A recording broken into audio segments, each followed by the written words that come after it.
In this video, we're going to take a look at some timber framing using this model of a timber framed house. Here we have some brick piers. The brick piers would normally be built on top of concrete pad footings, and they'll be built to a certain height so that the floor framing can sit level on top. The piers will normally be built in rows, about 1800 millimetres apart, and sometimes there'll be extra piers for heavier loads that are coming down through the walls of the building. Notice the ant capping on top of the piers. Termite protection is required in most states in Australia. Although ant capping doesn't prevent termites from entering the building, it requires them to build their mud tunnels over and around it since they can't get through. Regular inspection then of the subfloor space should find the termites and prevent a lot of damage from occurring in the house. Bearers are timber beams that are placed on top of the piers.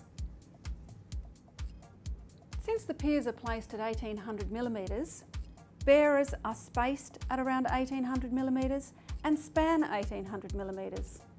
Bearers with this span might be an F11 unseasoned hardwood and a 175 by 50 millimetre size, but several different stress grades and size combinations are possible. On top of the bearers, the joists are placed. Joists will be placed closer together than bearers because they have the flooring on top, and the flooring tends to have a lower spanning capability.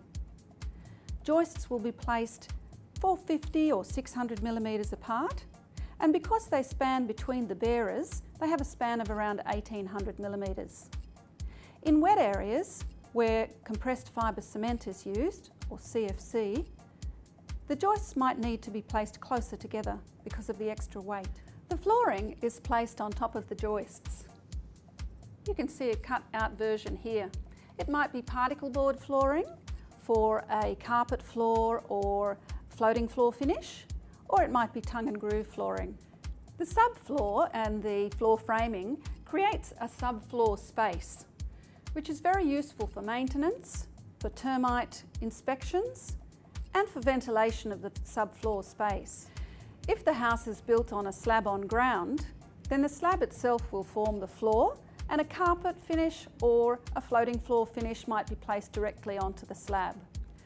The walls are constructed next.